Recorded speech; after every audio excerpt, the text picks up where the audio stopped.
Channel বঙ্গের আজকের সংবাদে সবাইকে স্বাগত জানাচ্ছি। আপনাদের সাথে রয়েছি আমি দিবাকর ভৌমিক।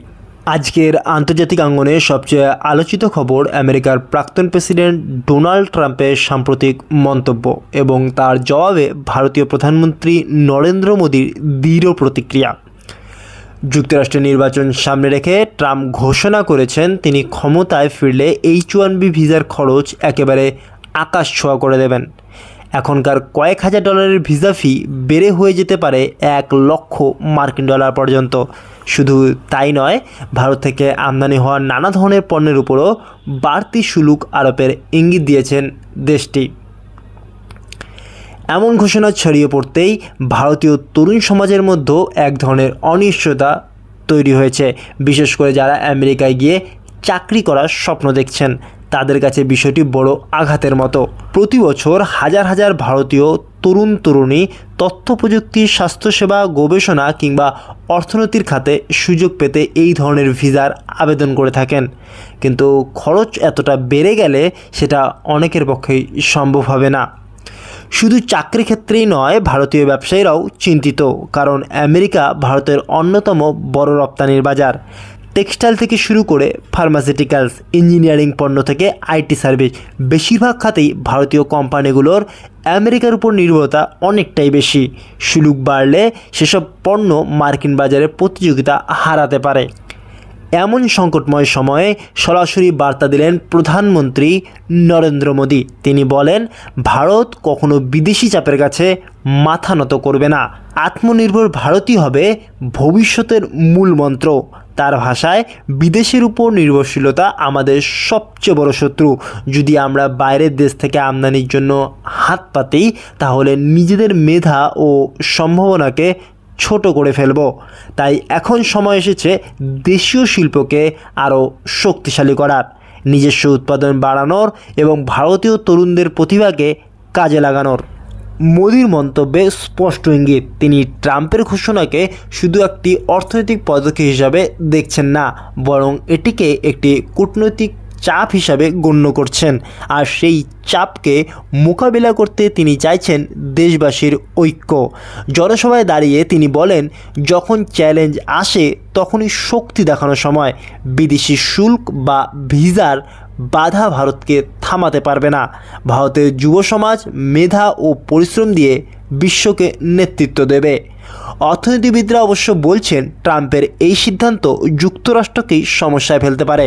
আমেরিকার প্রযুক্তি খাতের একটি বড় অংশ ভারতীয় প্রকৌশলী ও সফটওয়্যার ডেভেলপারদের উপর নির্ভরশীল। ফি এতটা বেড়ে গেলে প্রতিভাবান কর্মীরা হয় আমেরিকা যেতে চাইবে না, নয়তো ইউরোপ, কানাডা, অস্ট্রেলিয়ার মতো অন্য দেশে চলে যাবে। এতে আমেরিকা কোম্পানিগুলো দক্ষ জনশক্তি পেতে সমস্যায় পড়বে। ভারতের জন্য প্রথম ধাক্কা হয়তো কঠিন হবে। অনেক শিক্ষার্থী ও পরীক্ষার্থীকে তাদের পরিকল্পনা বদলাতে হবে, কিন্তু দীর্ঘমেয়াদে এর ইতিবাচক দিকও আছে। কারণ যদি ভারতীয় মেধাবীরা দেশে থেকে কাজ করে, তাহলে দেশের শিল্প আরও শক্তিশালী হবে, স্টার্টআপ ইকোসিস্টেম বাড়বে এবং নতুন নতুন কর্মসংস্থানের সুযোগ তৈরি হবে। রাজনৈতিক মহলে মোদির মন্তব্য নিয়ে জোর আলোচনা শুরু হয়েছে। বিজেপি বলছে এটি দেশের জন্য সাহসী পদক্ষেপ, যা ভারতীয়দের মধ্যে আত্মবিশ্বাস জাগাবে।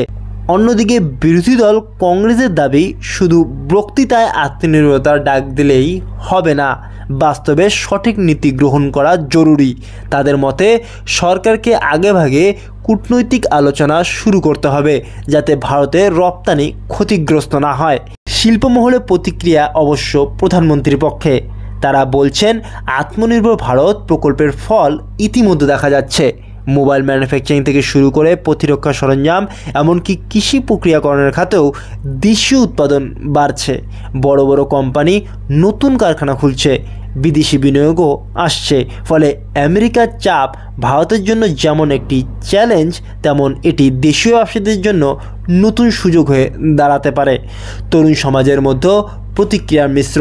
কেউ বলছেন, এতদিন ধরে আমেরিকায় গিয়ে ক্যারিয়ার গড়ার স্বপ্ন ছিল, এখন সেটা হয়তো ভেঙে যাবে। আবার কেউ কেউ মনে করছেন, এতে দেশেই কাজ করার সুযোগ খুঁজতে হবে এবং দেশের উন্নতিতে অবদান রাখা যাবে। স্টার্টআপ উদ্যোক্তাদের মতে বিদেশে যাওয়ার প্রবণতা কমলে ভারতের ভেতরেই নতুন ধারণা ও উদ্ভাবনের প্রসার ঘটবে। সব মিলিয়ে পরিস্থিতি দাঁড়িয়েছে এমন এক জায়গায় যেখানে একদিকে ট্রাম্পের কঠোর নীতি ভারতীয় চাকরি ও রপ্তানিকে আঘাত করতে পারে, অন্যদিকে মোদির বার্তা ভারতকে আত্মনির্ভরতার পথে আরও দৃঢ়ভাবে এগিয়ে নিয়ে যেতে পারে। এখন সবার চোখ ভবিষ্যতের দিকে। ট্রাম্প যদি ফের ক্ষমতায় আসেন তবে আমেরিকা ও ভারতের সম্পর্ক কোন দিকে যায়, আর ভারত কীভাবে সেই চ্যালেঞ্জকে মোকাবিলা করে। কিন্তু আপাতত একটি বিষয় পরিষ্কার, ভারত কোনোভাবেই থেমে থাকবে না। প্রধানমন্ত্রী মোদির ভাষায়, আমরা নির্ভরশীল নই, আমরা আত্মনির্ভর। ভারত এখন বিশ্বকে নেতৃত্ব দেওয়ার পথে। এই মন্তব্য শুধু ভারতের মানুষকে নয়, আন্তর্জাতিক মহলকেও একটি স্পষ্ট বার্তা দিল। ভারত আগের সেই নির্ভরশীল দেশ নয়, বরং বিশ্বের সামনে উঠে আসা এক শক্তিশালী অর্থনৈতিক ও রাজনৈতিক শক্তি। দর্শক, এই ছিল আজকের সংবাদ। আমাদের সাথে থাকার জন্য অসংখ্য ধন্যবাদ। এই উপস্থাপনা ভালো লাগলে চ্যানেলটিকে অবশ্যই সাবস্ক্রাইব করে বেল আইকনটি ক্লিক করুন।